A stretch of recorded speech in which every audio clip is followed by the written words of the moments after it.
It's a cool effect. I like that. That was pretty cool. Thank you. Good evening, everybody. This is Steve Harvey Harris, and you're watching Roy Ivey Unscripted. Take it away, Roy. Hey, okay, bam, we're here. Yeah, all at one time. Hey, we're going to be talking about acting here, and we're going to find out what little I know about it, and I'm going to share it with you. So we're going to go along, and we're going to get an introduction from the rest of these panelists here.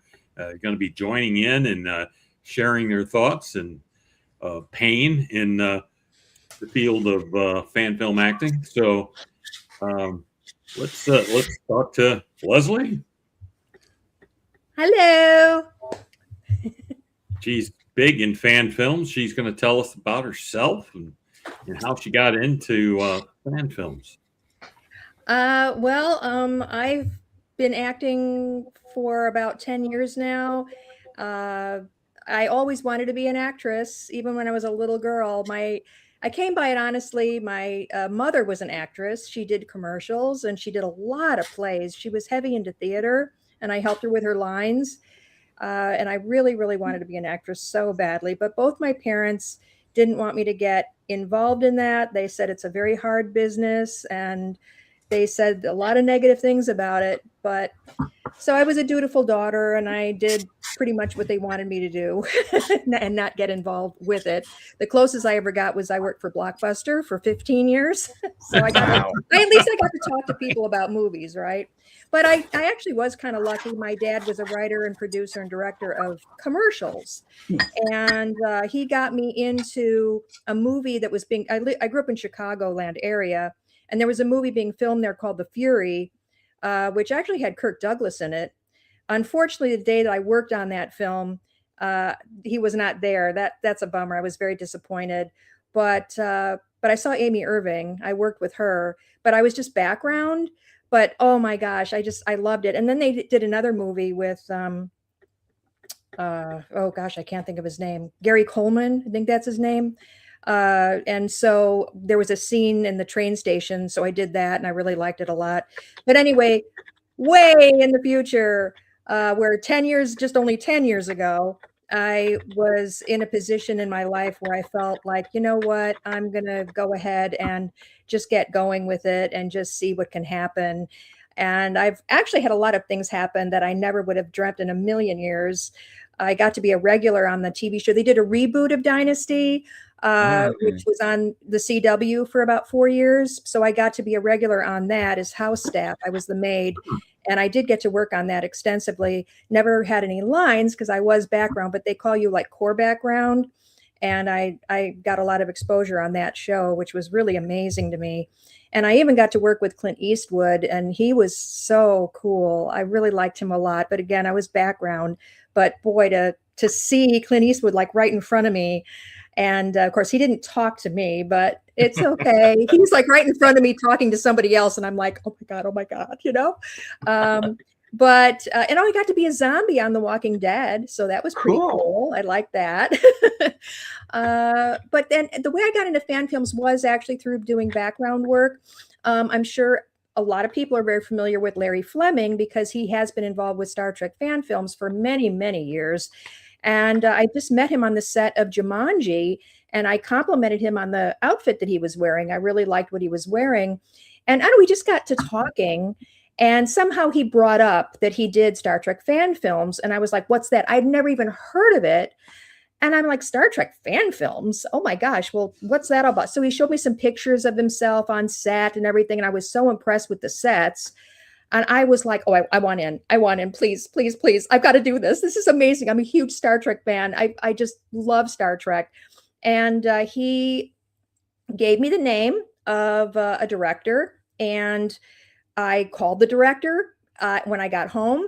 And of course, the director was like, well, I'm sorry, I don't need anybody. And that crushed me. I'm like, oh no, I'm not going to be able to do this because that was the only number I got from Larry. And I did not have Larry's phone number. So I'm just like, well, I guess that's that. Well, as fate would have it, 4 days later, this director calls me And he said, I just had to fire my lead actress. Oh, I know who you're talking about. Yeah. So I just had to fire my lead actress. I know this is really short notice because I'm supposed to be filming next weekend. I will feed you the lines. I don't expect you to memorize it and just you hardly have any time to even know what's going on. But would you be interested in the part? Right. I almost dropped the phone. I was like, oh, yes, I'll take it. I'll take it. So I worked my butt off trying to memorize the lines as best I could in such short notice. And I actually did pretty well. He only had to feed me a few lines, but the rest, as they say, is history, because then I went on to do a few more fan films, and then Josh Irwin saw me in one of those films and he really liked the idea of having me be on Ghost Ship.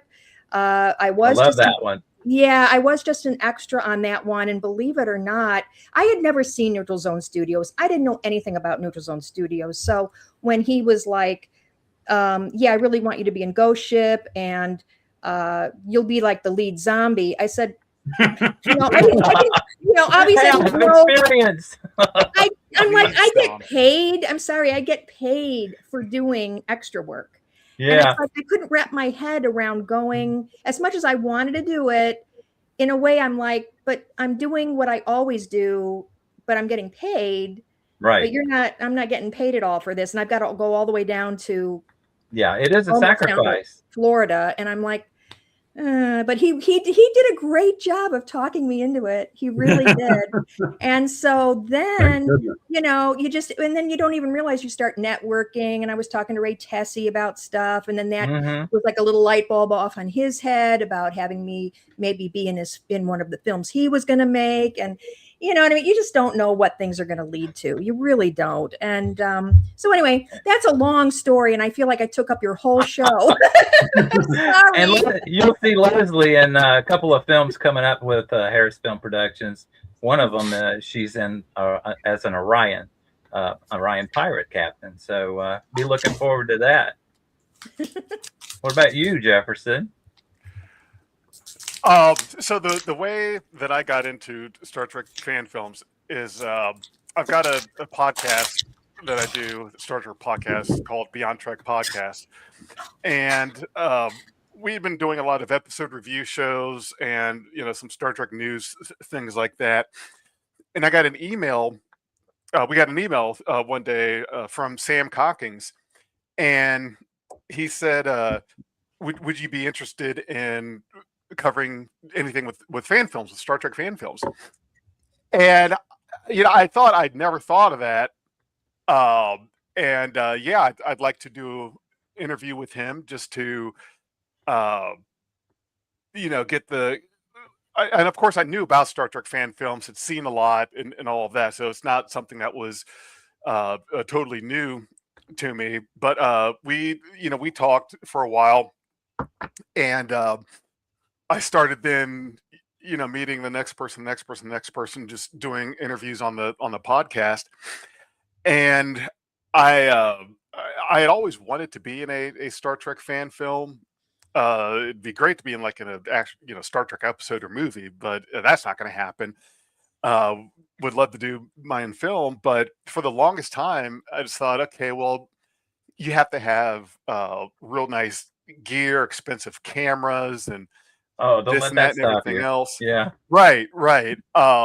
And I come to find out, it's like, I didn't realize it, but the power you have in your phone you walk around with is just as good, if not better, than a lot of things out there. And so I started talking to some other people, getting to know other filmmakers, and what I wanted to do was I wanted to create a character because I like the idea of having a recurring part or a recurring character that I could play. And it was tough to come up with that, because I knew right away if there was one thing I wanted to do, I wanted to have a recurring character that I play and not be like some random dude popping up here and there. Random red shirt here. I got killed in episode 2. Right, exactly. And but the trick is that getting a uniform and coming up with a character, because I thought I could very easily just do a Ben Sisko thing. There's that's a hard act to follow, though.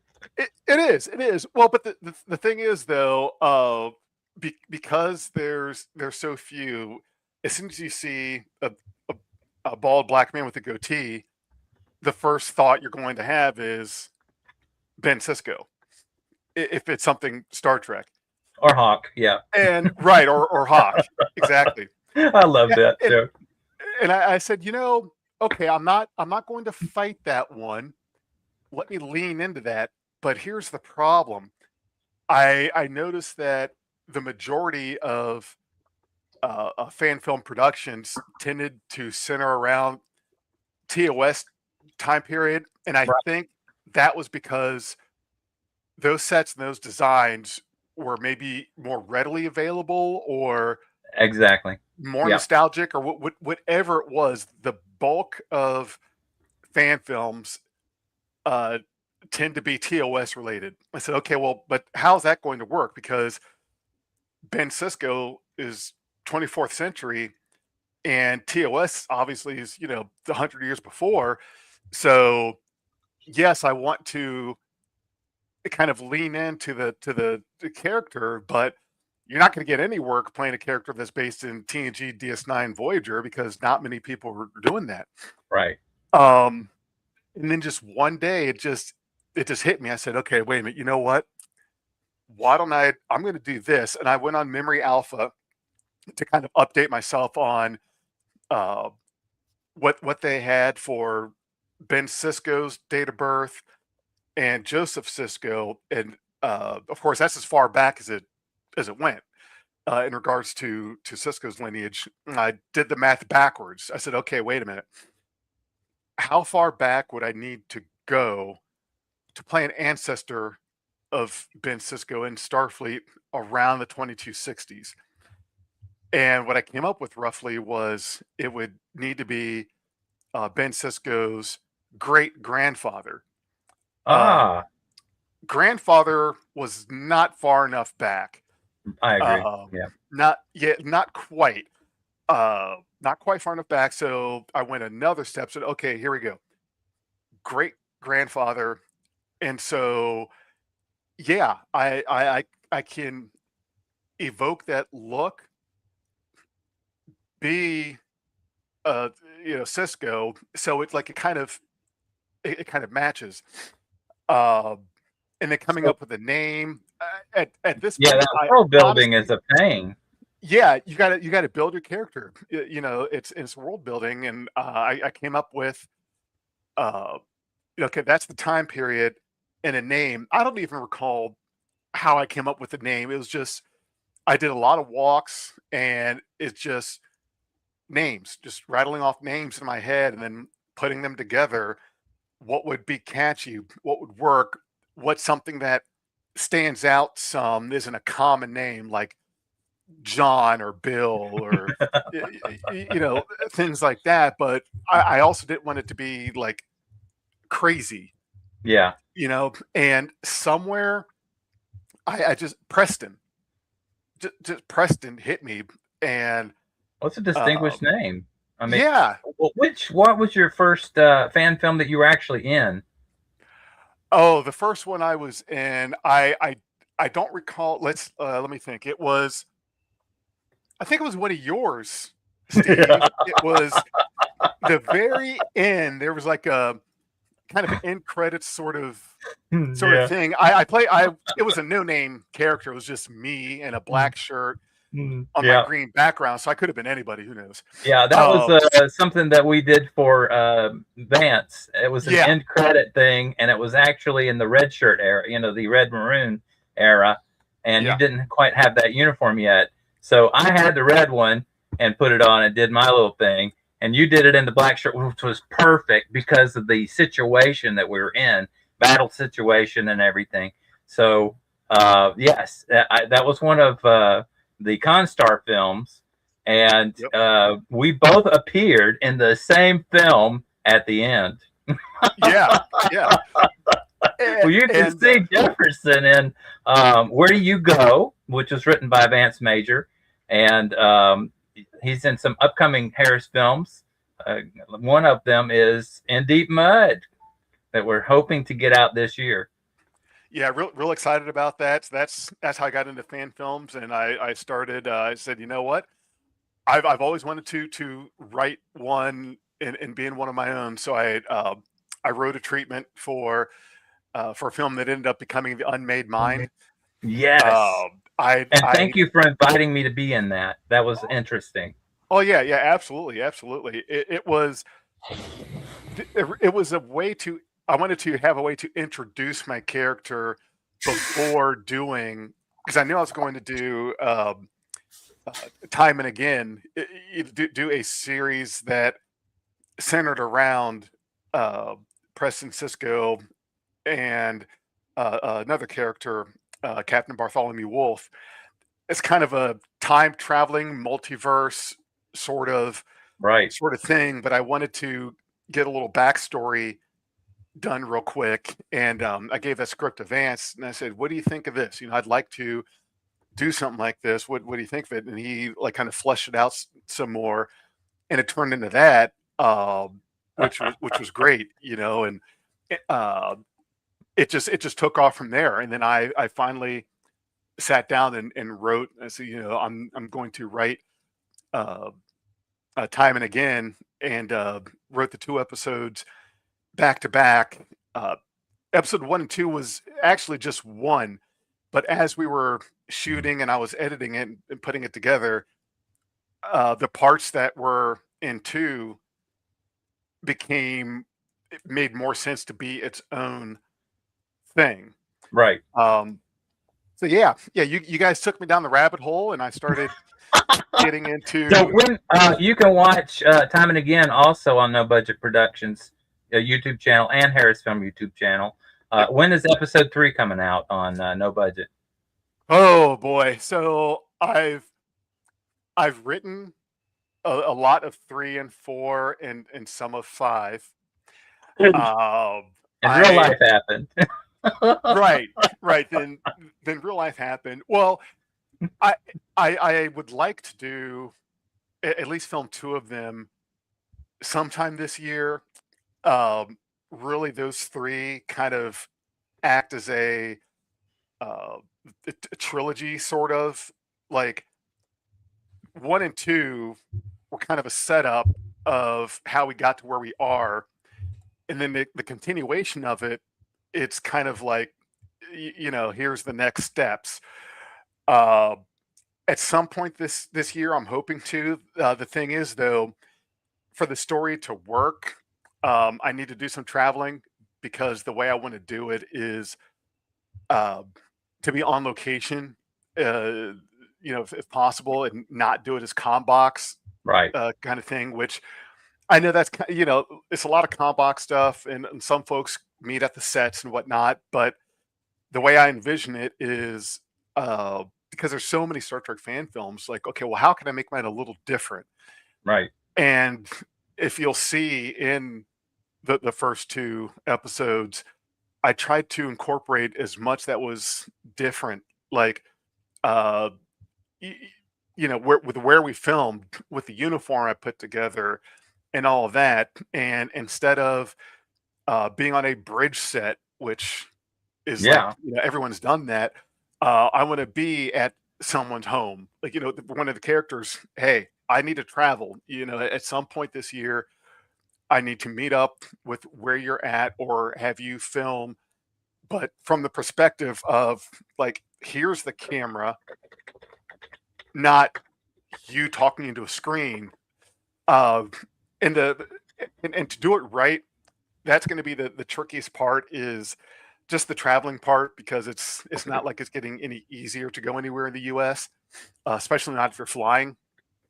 So Yeah, I'm hoping to at least get one or two done sometime this year, but we'll have to see. But yeah, I've done a lot of writing on them, and I think you'll, without giving too much away, um, the out of the box thinking and explanation of how Star Trek and the different universes and fan films work and all of that. There's more stuff that would be like, Jefferson, you're possessed. How did you come up? Like, who would have thought to do that way, to think of it that way? It'll surprise you, Leo. I promise you on that. It's the same kind of creation that basically I invented with the explanation of how do all of the different, Kelvin timeline, Prime universe, first contact universe. You have to watch the first episode of Time and Again, and that explains everything. And you did a fantastic job with that. Thank you. I appreciate that. Quiet time in my riding mower, it's cutting the grass, just thinking, what would be a good way to take,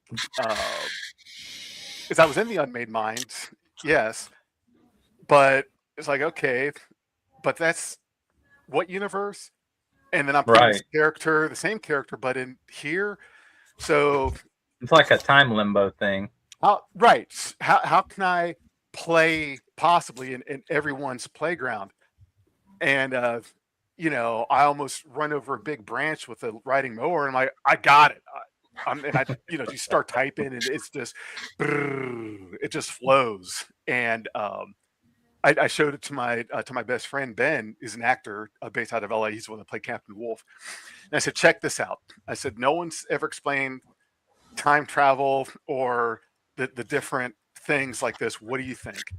And yeah, blew his socks off too. It was like, it just, I don't know, just hit me. So thank you. I appreciate that. Thank you. And I took up too much of your show. I'd like to forget about it. I'd like to thank the people in the chat. I promise we're going to talk about acting here at some point. Yeah, really will. And need to talk to Mark. Exciting stuff. We need to talk to Mark, but I'm going to insert something here. All this fan stuff started way back in the day. It's like fanzines were probably the first things that back in the Star Trek day, whatever else, where people wrote their own stories, whatever else. And that's what fan films is about, is a way of inserting ourselves into that world. So a lot of people have interest in acting, and they also have the interest in Star Trek. So some people they're more interested in Star Trek than they are in acting, but that is enough to drive them to get into that world. So everybody finds their own in to it. Let's talk to Mark now. All righty. Whoops, we lost. Who'd we lose? Jefferson? Jefferson, yeah. I'm back. Okay, there he is. All right, so hey, Mark, how did you get started acting? And what was your first fan film you were in? Well, started acting. Where I kind of got the bug was back in high school making 8mm films, and a friend of mine was really into it, and he said, "Well, let's make a film about racing cars and cruising downtown Bremerton, Washington." And then we did that. And we parked in a big parking lot with all these other sports cars, and we were all talking about our vehicles. It was kind of like a documentary. And there was a company called Jafco at the time, and we entered a film contest with them. Out of 500 contestants, we got 20th place. Wow! And we each got $11 for your first film. Well, that's not bad. So we thought that was pretty cool. And then fast forward, I was I retired from teaching, and I taught computer applications. And the kids in the class said, "Well, we'd like to do a film, but we want you to be behind the camera, and it's going to be about your retirement." Oh. I said, oh, he says, and you're going to be filming it, but you can't talk. And just let us do all the talking. Just let us do everything. Kind of a I said, tribute. I said, please make it appropriate. Yeah. So I had a week to go, and that was kind of my retirement thing. It was starting going into the building and going to. They said, wherever we take you, this is where you've made an impact. And it was in almost every room. Wow. Every club, sports, DECA. It was all these different clubs and whatnot and people, and went through and was filming their reactions. And it was really touching, and I really enjoyed that. And I kept that with me in my heart. Fast forward to after I'm retired, and it's during COVID, and I'd been watching some Star Trek fan films and was really fascinated with it. I've always been with Star Trek. And Constar films, wasn't it? Yeah, I asked Vance Major. I said, "Hey, I'm really interested about these. How would I get into acting in films like this? What do you recommend?" And he said, "Well, let me shoot you something and do a screen test." So I did that, and he says, "Oh, I like the way you look." And then he says, "You look kind of pasty." I said, Yeah, that's me. I said, "I am really." It was during COVID, and I was very ill, and I'd lost a lot of weight, and didn't hardly have a voice, but enough to. He said, "Well, this is kind of a calm box." I go, "Good, because I can't move around too much." And so I did my first acting, and it was in a crossroads adventure, A Question of Balance as a doctor. Yes. And working with this guy that was recently divorced, and he has a kid that was getting into trouble, and advice I gave him. And I really liked that. And I liked working with Vance, and he explained, here's what I want you to do. I need you to send this in right away. And I did. And he was showing me the pitfalls of, he says, this probably won't come out for about a year. He says, because people drag their feet, and other people don't get things in when I need them. And sometimes they do. So it all depends on when it comes together. And it was about a year later that I got to see it. Mm-hmm. And then I wanted to kind of expand on that. And that's when I got introduced to your group and talked to you guys and got in on a film. And HarrisFilm Productions. Yep, with Dr. Jones as the persona. And I really like that. I'm normally very lighthearted, kidding around type person. So Dr. Jones is a little bit mischievous, but he takes himself a little bit too seriously. And that's how I got into that. One final comment I was going to make. Another thing that I thought was funny for films I tried is a few years back, it was a really bad snowstorm here. And it was 100 feet from my garage to the street where the garbage can was. And I had to get it out there by Friday so the garbage man would get out there. So I made a 3-day adventure saying, okay, I've gone 16 feet and now I'm going to put a tent out. And so I put a tent, and then I was cooking inside there. Then the next day I made another thing of, I'm at 60 feet. I'm within sight of where the garbage can is going to be. I know I can make it. And I camp another night in the tent, and then I finally make it out there and meet the garbage man and wave at him. It was just very lighthearted, very funny, and that's always been part of my persona. And I kind of like to tie that into some characters. So you can see Mark in Dr. Todd's Decision. Ironically, Mark was also in the other film that he mentioned over on No Budget Productions with our friend Martin Bennett, who passed away. But Martin is the star of Dr. Todd's Decision also. So you were in 2 films with Martin, man. I mean, that's an achievement too. So you can watch Dr. Todd's Decision on HarrisFilm Productions under the Task Force 78 playlist. So, Roy, I noticed a theme here that a lot of our actors, I bet Leslie's even doing this, involved in writing. What do you think about that? Have you noticed that you and I write together, and we've got our little group that we talk about different stories and finally kick one together and film it and edit it and get it out. Might be a couple years, but what do you think about the connection between writing and acting? It can certainly happen. In fan films, it happens more so because you're drawn to the material and you're trying to fit a way of yourself into it. Many people come with preformed characters to insert into the Star Trek world. Right. So that's something that happens, you know, and that's what everybody wants to do, you know. So what do you want to do now? I got into Star Trek, you know, with fan films, whatever else, and I saw these films being put together and the sets, whatever else, and that's an interesting idea, you know, that when you didn't have to start the whole thing, you know, the idea that you could join somebody else's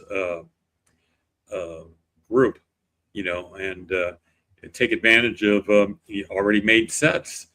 Oh my God, you know, if you ever get a chance to go to an actual Star Trek set or one that's been made by fans, you got to do it. It's, Neutral Zone Studios used to be in Georgia, but they've moved up to the Sandusky Mall in Sandusky, Ohio. So if you're in that area, that's an option for you.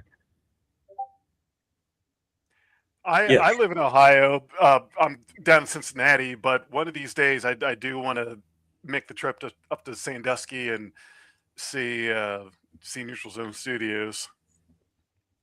That would be cool. Leslie's been to the one in Georgia when it was there, right? I was also in the one in Sandusky. Really? Wow. Yeah, nice. we filmed a movie back in early. Oh, actually, we started filming on Halloween. 2025. So it's that was quite an honor because that's actually the very first movie made at the new Neutral Zone Studios. Do you remember the title or working title? It's called Redemption. Ah, okay. And it really is a movie. Definitely, it's redemption in real life as well as in the movie. Because when I did The Looking Glass, which was Neutral Zone Studios' first production of their own, he wanted me to play the captain, Jane Tobin. And unfortunately, things didn't quite work out, you know, the way people had hoped. You know, it's just the director that he got didn't really, the guy unfortunately had never made a Star Trek film. He knew how to direct, but he didn't know how to make a Star Trek. He didn't know much about Star Trek. So It wasn't Stuart Baird, was it? I hate to say it. I don't know the guy's name. No, but that was Alex Kurtzman. Come on, get with the program. It was all along, everybody was just kind of feeling that it would be nice. It would really be nice if the story of Jane Tobin could continue, because you're left, it had a very, very sad ending. And you kind of don't want to leave on a low note. You know what I mean? Yeah. And she decides to quit. She's not happy about the decisions that she made, and it caused an entire planet to get blown up and all this other stuff. So she feels like it's completely her fault because of the decisions she made. And so she's like, she just felt she didn't deserve to be captain. And so she actually was court-martialed. You don't see that, but you hear about it in Redemption that she did get court-martialed. But she goes on to, it starts out with her being captain of just a freighter. It's like you're at the bottom of the barrel. It's nothing great. But she is doing, like, just working on a freighter. And that's about all I can say. But she does get her redemption. And I kind of feel like I got my redemption in a way as an actress, because Josh Irwin is directing the movie. And he's so good at what he does. Absolutely. And his directing style. One of the things I didn't know, I definitely gravitate towards wanting to be an actress for, like, television or film, not theater. I have done theater. Yeah. I have. But when you're on stage, you better not forget your line. Okay. Absolutely. I mean, you can, but you got to be good at ad-libbing if you do. Yeah. So I just, that makes me too nervous. I just don't like that kind of pressure. But when I went to Neutral Zone Studios, what Ray had done was to kind of, help to obviously drum up money, because all this, it's obviously unbelievably expensive. He had some sort of a Patreon thing where if you donated a certain amount of money, you could be there to actually watch the filming of this movie. Now, not be in it, but be able to at least be on set, like to watch the filming. There were like about 20 people there. So I really had like this little mini audience of people. And even, are you ready for this? The owner of the mall came to watch as well. Wow. So I'm like, oh my God. You know what? When stuff like that happens, in a way, you just have to tune it out. You're on this amazing set. It's like, you feel like you're on the real set, right? Yeah. And because it really is. It's a total exact duplication of the bridge. And I'm dressed in my outfit and all this stuff, and the cameras and lights are everywhere. It's the closest thing I'm going to get to like feeling like I really am on a real stage. You know what I'm saying? Yeah. But I've got all these people watching me, and I'm like, all right. I'm like, I can't even think about that. I just can't. And I just did my thing, and I felt like it went really, really well. And Josh was so sweet. He said something about, doesn't she seem, here's our captain. I wish I could remember exactly what he said, but he was like, here's our captain. Doesn't she, she's really a captain, isn't she? And all the people were like, yeah, woo! They're all applauding. And I'm like, it was really amazing. So I'm very, very excited about it. I have no idea. I know they're working very hard on it. I recently had to do some voiceover work. Ray said, yeah, I need you to kind of re-record these lines for me and send them over as soon as you can. So I do know for a fact they are working on the movie. I think Ray is definitely wanting to try to get it out as soon as possible, just to kind of show people, hey, it's been a while. Because, a lot of people have helped out with donating money to help move the studio up to Ohio. Right. And after a while, people do kind of want to see the fruits of their labor in a way. Like, okay, I gave you this money. There's no movies. What's going on? That kind of thing. So, but I got to tell you, they are working their butts off up there. They did have part of the hallway done, transporter room not done at all, no sick bay, and then of course they had the bridge of the Enterprise up and running. There's a few parts of the top part that weren't up yet, but that didn't matter. We didn't need that. But hey, they're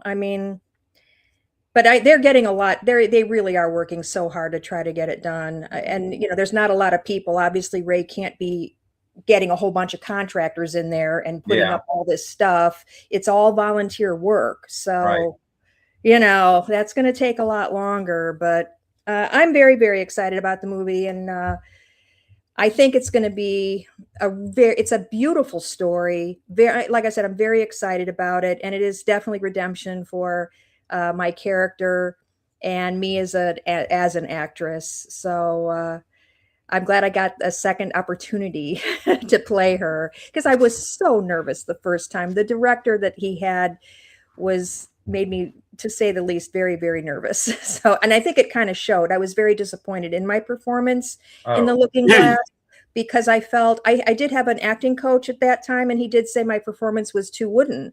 And I agreed with him. And the reason my performance was too wooden was just because I was so incredibly nervous. I was scared to death. And the director didn't help matters. Let me just say that. He didn't help. Well, so actually, I'm not that bad. No. This guy was like, it was a one-off. I don't think he ever did any more fan films. It was just this one, and that was it. We've had that conversation a million times, haven't we, Roy? If you're gonna do a film in a particular genre, and if it's already established, like Star Trek, why would you hire?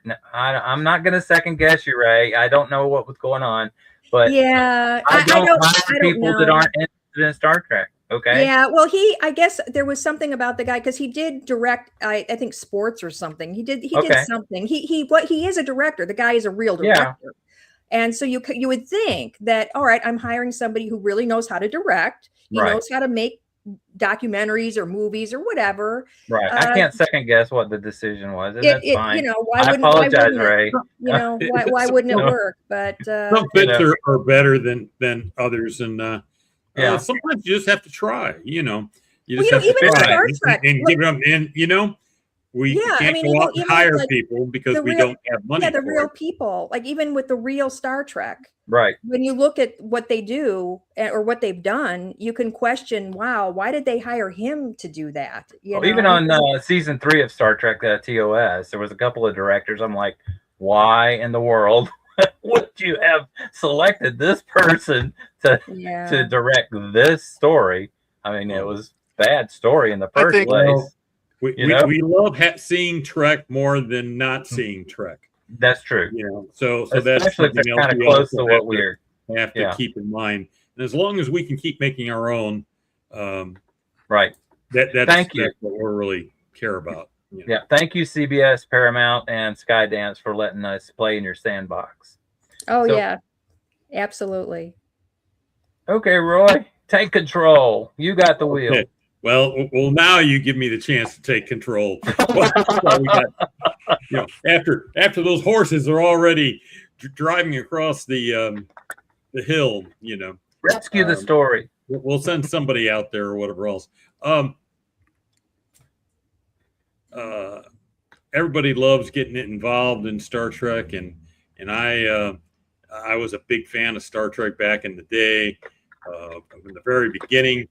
I'm an original fan, so I was very interested in that. I'm interested in science fiction, Batman, Lost in Space, a whole bunch of stuff that came out in the 60s. So that was all very invigorating and exciting, you know, and you don't realize things are going to change, you know, and they do, whatever else. But you know, I got interested in acting, whatever else, never took it up seriously because, hey, you can't make a living like that, you know. Right. I wish I wouldn't have listened so well, you know, my parents. They had a good idea, but I should have followed some of my earlier passions earlier in time.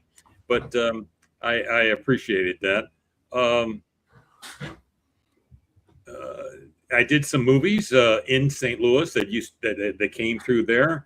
There was a sci-fi movie they made called The Black Hole, you know, with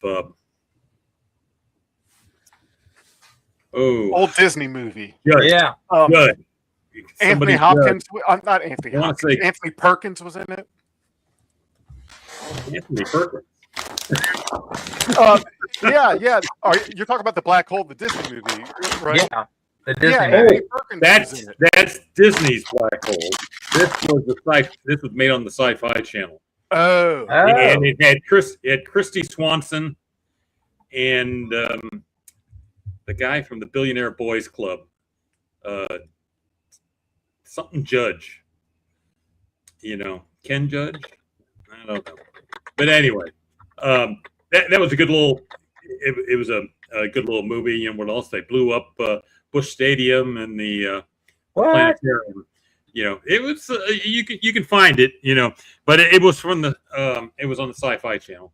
It's on my IMDb page. So that was good, and I was also in Ghost Image by Jack Snyder. That was made in St. Louis, and he was a St. Louis alumni. What else? That was a lot of fun. Whatever else. You blink and you miss me, you know, in these movies. You know, I was in a number of other movies, and I perfected a number of roles, like Guy at the Bar. You know, and I put a lot of training into that, you know, and research to perfect that part. So, that was fun. I got a chance to be in in fan films, whatever else, which is what I really wanted to do. And there was one of the original fan films, Starship Exeter. Excellent movie. maybe it overreached for what it wanted to do, but it spent a long time being made. It was about 15 years. It was down in Texas. It was a little too far for me to go, so I didn't make it to that one, whatever else. But that said, eventually wound up in Oklahoma, and I visited it a few times. I was traveling or whatever else, and that was a lot of fun.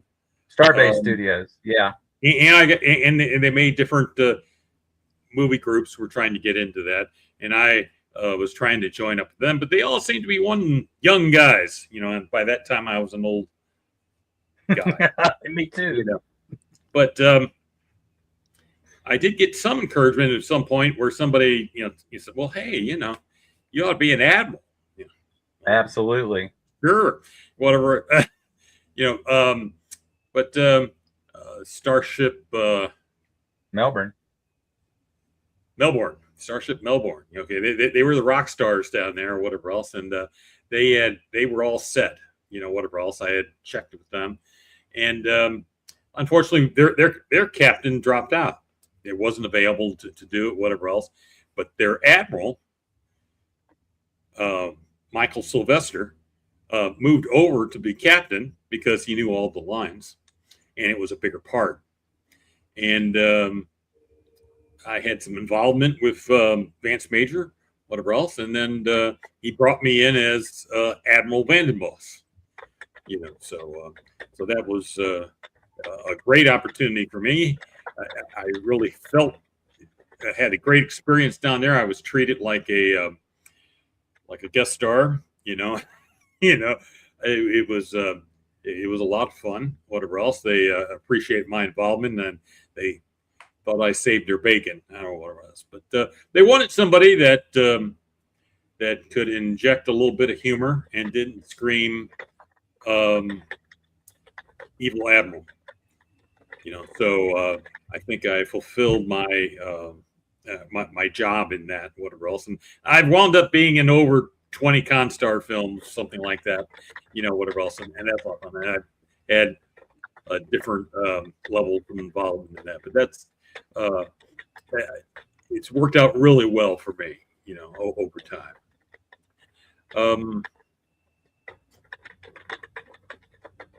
And I've had a chance to work with a lot of different people, and I eventually moved over, whatever else, and I'm doing some films with HarrisFilm Productions. Whatever. HarrisFilm Productions, where we have fun. Well, that's Steve, guy. He's a real nut buster. Tell you, yeah. Yes. So yes, you can see Roy Ivey as Admiral Vandenbosch in the Constar films on the No Budget Productions Phil Ferret Productions site, and of course HarrisFilm Productions. So and I'd like to say that one of those things that helps in fan films is that the best way to get kind of a jump into acting, whatever else, is that acting is a craft. There's a lot to learn, whatever else, but one shortcut is to bring your own self into the mix. Yeah, it is, and if the writer takes that into in the very beginning in the casting, you cast amateurs pretty close to their own personality, right? And that gives you an in or whatever else, and that makes it easier to play, whatever else, and it's something you've done your whole life, whatever else, because that's the greatest gift you can give an audience is a piece of yourself. And you bring also the fact is you helped write your own stuff for us, and Vance Major, when he writes stuff for you, he knows you. Okay, so the writers that you're involved with are able to get you in that ballpark, but you're the one that makes the difference along with the director and the whole team when the film comes together. You put your life, your experience into that role, and you made Vandenbosch who he is. So I thank you very much for what you've been able to accomplish with our films, especially. but in the whole spectrum of fan films. You're also an admiral in some films across the pond, right? Yes, I've been typecast as me. Yes, I play Admiral Moore in Man at Desk productions. Some British guys that do a lot of Doctor Who stuff too, and I've done some Doctor Who as well, but not near as much as Star Trek, you know. But it's exciting stuff, and we're doing even more exciting stuff. I'll let them handle it. They'll be producing. But if you want to see more of Admiral Moore, watch Men at Desk, and soon Constar films, or whatever else in the next generation. So yes, that's I'm still at it. I'm not going to be retiring anytime soon. Yeah. I'm retired. I was tired yesterday. But so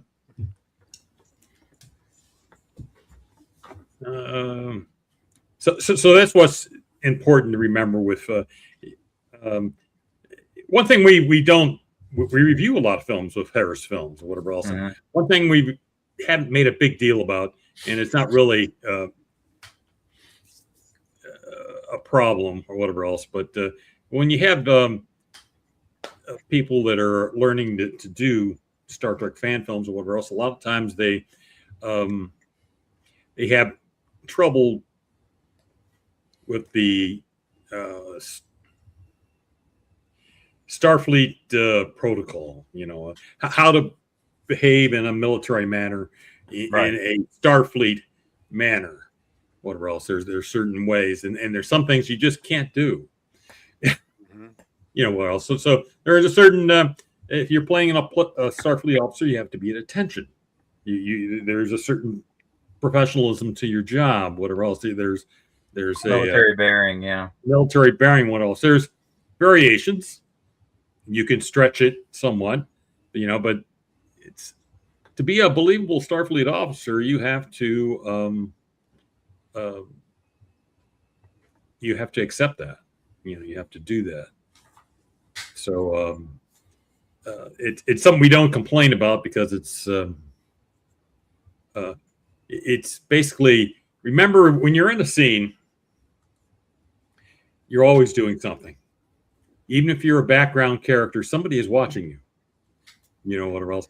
And you can't be in the corner, you know, flipping a pen around or doing something that's strange, you know, whatever else. It's not, it wouldn't be, you wouldn't be doing it, you know, or else. You have to realize that you're a professional. You're a professional officer, and there's a reason that you're there, and it just all adds to the believability of what you're doing. Yeah, you remember we haven't published it yet because the film's not out to the public on YouTube yet. But we did a review on a film called The Stranded Warrior, and those guys, they had the background actors. I mean, it was voluntary and everything, just like a regular Star Trek film. But this was Galactica, and these people had their own costumes. They were perfect. They had the props. You name it, and even in the green screen environment, the background actors were just natural. It was like, you know, nobody distracted anybody from what was going on the screen. The actors that were in the middle of the scene that were doing all of the talking, they had your attention, but you noticed right away that everybody else was in their place and they knew exactly what to do. That is dedication. That is not just actor dedication, but fan dedication. And I want to thank each one of you guys for being here and being that type of actor and writer and participant in our fan film community. You know, one of the things that we like to do at HarrisFilm is promote other groups who are just as enthusiastic about Star Trek as we are. And we thank Joe Cepeda and Nature's Hunger for allowing us to borrow Leslie, and of course, Vance Major and No Budget Productions for loaning us Jefferson. And we're doing a parallel timeline kind of a thing, with your character. So, hit the ground running, man. And we are looking for some TOS Klingons. Nobody with ridges, okay? Ruffles have ridges, not Klingons. But the more people, maybe a Klingon group is out there. A fan group that dresses up like TOS Klingons. Hit me up. Make a comment on this video, and we'll have an interview. It's not a done deal kind of a situation, and people get frustrated whenever they try out and they don't make it. But dude, you want a film that you're going to want to see, right? And part of the pain in that is sometimes we don't make the cut, and I apologize for that. That's just one of those things. But if there's a way that I can get you in, even if it's just in a background, I'll try to make it happen. So just hit me up. What else, Roy? We want people to be included and have a chance to do fulfill their dream, and it's a good thing. It's a good thing for fan films. And I wish I had more for you, but it looks like the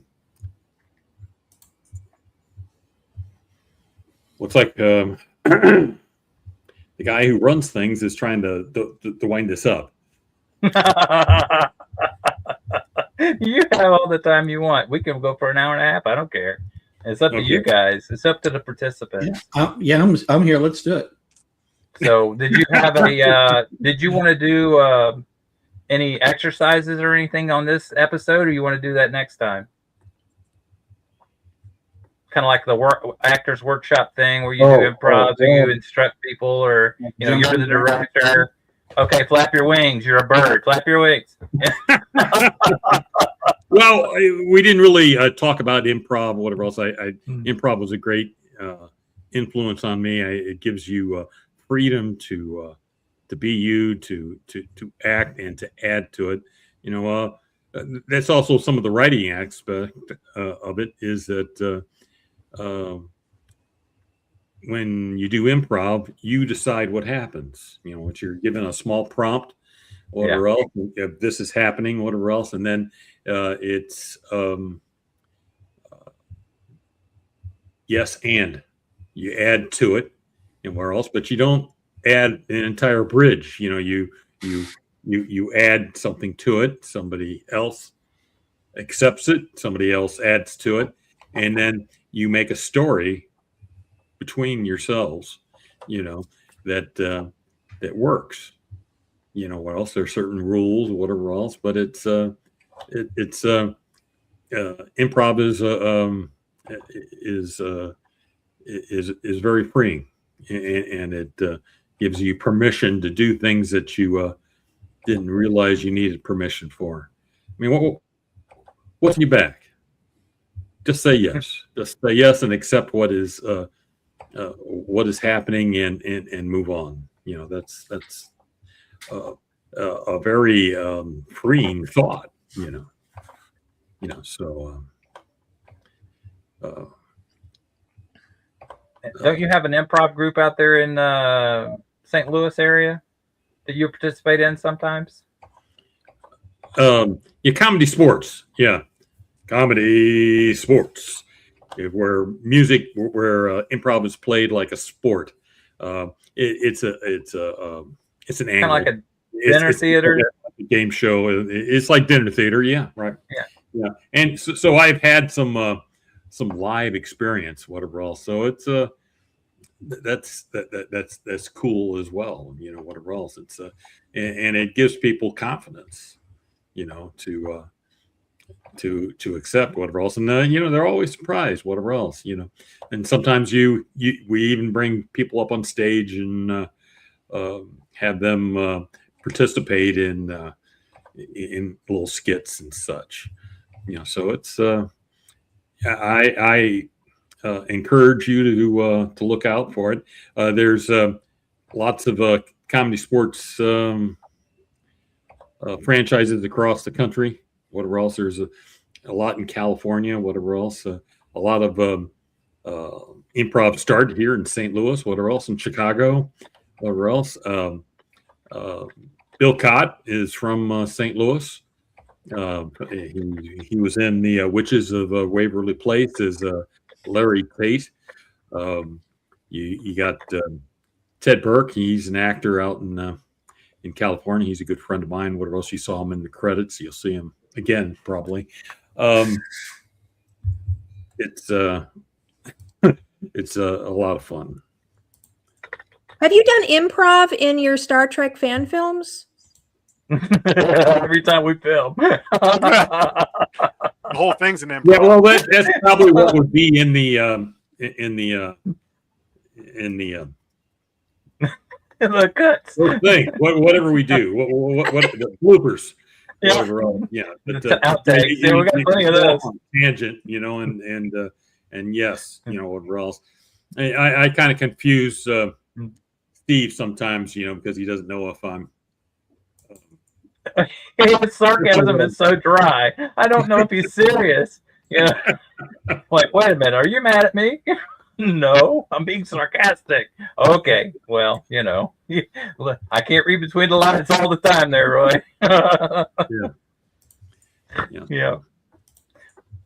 So I actually had to do a scene in see, whenever I'm doing these fan films, all the ones that I've been involved in, they really want you to pretty much stick to the script. They really don't really want you to be doing your own thing. But it was interesting, this one scene in Captain Simeon's First Command. I have a scene with the actor, his name's Darren Carter. And Darren loves improv. He's way into it. And for some reason, I was struggling with the line, and we had to keep doing it again. And then Darren just said, you know what? I think this would be the perfect scene for us to just do improv. And he did ask Jose. He just said, hey, are you okay with us? Just so it can flow. We just want it to flow. Let it be natural. So she's not trying to, think about the line and she's, having hard times with it. So we did. I was nervous to do it because I'm not used to doing improv. I'm just not. But he really knows how to do it. So because he's so good at it, he helped me to actually say more words and more things, and it really worked. And by the time we were done with that scene, we stayed within obviously the constraints of what Jose was trying to convey in that scene. I know I used some of the dialogue that was in the script, so we didn't go off and do a whole other thing. But oh my gosh, Jose could not. He's in the movie. I mean, Jose was thrilled. He's like, "Wow, you guys did a great job. I love it. That's perfect. It was more real than what he had written." Yeah. And those are the nice surprises whenever you have people that you can work with. Mark's done the same thing, and so has Jefferson. Of course, you had a blue guy, that you were working with on a blue screen, and you're like, whoa. In improv, we don't have bloopers. We have gifts. Right. People make mistakes, and those are gifts. You work with it. If somebody mispronounces something, they say something funny, you repeat it. You repeat things 3 times or whatever else. It's interesting, with improv that. I also think that people should realize that you make a mistake. People mispronounce things, they say things wrong, whatever else. Don't cut. Don't stop. Don't stop acting. You keep going. You keep going until the director says cut. Mm-hmm. Find a way to recover. And what you do may be better than what they wrote. Exactly. And they can always save it in editing, and they can always redo it. So don't decide that you messed up. Just just go with it. Yeah, they even do that on the Real Thing. When I worked on Dynasty, there were times where crazy stuff would happen, and I'm like, I thought for sure I would hear the director yell "cut." Like there was a big ladder that fell and made a huge crashing sound. You know, I mean, it was. And then there was another scene where the guy got real mad and he stood up fast and was yelling at somebody. But when he stood up really fast, I don't know, he somehow, the chair that he was sitting in fell backwards, and I don't know, it was a mess. But whenever those things happened, the actors didn't miss a beat. They didn't miss a beat. Just stay in character. Absolutely. They stayed in character. They said their lines. And then when the scene was done, then the director would say cut. But boy, I got to tell you, whenever those things happen for me as the background person, I'm seeing this and I'm thinking, oh, well, obviously the director's going to yell cut. And no, he didn't. and until, you keep going until you hear the director say cut. So. Yeah, as a background actor, then you just whisper to the person next to you, I was like, they didn't even react. It's like that sound when that ladder fell. Oh my God, it was so loud. And, I know I reacted, and that's not at all professional. I mean, luckily, I was off camera, but I was supposed to just at that moment go on camera. And I was a tiny bit late with my entrance. Mm-hmm. And the AD actually said to me, you need to walk as soon as you hear him say blah, blah, blah, you need to walk in. But I admitted, I said, I'm sorry, but when that ladder fell, that really threw me. And I thought for sure the director would yell cut. And he was like, no, you got to keep going. So. Well, I'd like to thank everybody for showing up. Thanks for inviting. And yes. We'll get better at this if we do any more of these. Yeah. But apparently, I need a director too. So. I'm down here if you need me. Sometimes you benefit from directing, whatever else. So it's nice. It's good. We didn't even get into the difference with Combox movies and whatever else, and the difference of us shooting on green screen as opposed to an actual set. Right. But acting is acting, and you should never be caught acting. You should be making people believe things, affect people with your acting, and taking on what is real, authentic moments in imaginary circumstances. It's that's what you do. Oops. Yes. Mark. This is it's hard to do on your own. I mean, I know myself, and I crack myself up all the time. And if I'm looking at someone and I'm gonna fib, they know. I just crack up. So I crack myself up a lot. So when I'm doing my Dr. Jones line, I have to kind of put a little bit of myself aside. Remember, what now? He's in Starfleet. He's kind of cranky and he's kind of funny. But when I've worked with Steven, he's read some lines to me, in the voice of the Commander Stahl or whoever. That helps me to kind of get regrounded in being character. It's nice working with other people because a lot of this, we're at home, we're working on our own, and we email it in. And I would like the chance to work more with people and go over lines and say, well, what do you think about this? Should I make it sound like this? And I like what Roy says, just let it come out first. Right. Just let it out. And my grandkids watch some of the things I've done, and they think it's really cool. I put a picture of my granddaughter in here, and she's something else. She says, I like Totwek. Oh, look at that. Oh my gosh, that's so cute. Oh, Star Trek shirt too. Yeah. Yep. And so she has a little necklace ship and everything. And now she's 4. And she comes over and we play, we go for walks, and just some of the things that my grandkids do, I think about when I'm acting. and something that they do or the way that they look at things inspires me. Yes. I really like those regulation socks you had. Yeah, I love that. I thought those were good. So yeah, I've really enjoyed this. It's kind of helped me to. I have Parkinson's, and sometimes it can be all consuming. And just knowing that I have another outlet, a passion that helps absorb some of that. It really helps. I think it's great to be in the community I'm in. Well, you're always welcome with the team, dude. And you know, everybody here is welcome in HarrisFilm Productions. And you know, if you've got ideas, you got my email. You know what to do. And of course, Jefferson, you know, if you need help on those projects that you're doing, let me know. We might not be able to dedicate 5 years on a particular project, but you know, we help each other out, right? You've helped us out, we help you out, and that's the way it is in our community. Yeah. So please, people who are making fan films, reach out to each other and support each other. I post a lot of Star Trek fan films on my Facebook page, and that's because I'm trying to support you guys as much as you try to support me. So I would like to say a special shout out, of course, to Vance Major, Frank Parker, Josh Irwin, and of course, Ray Tezzi.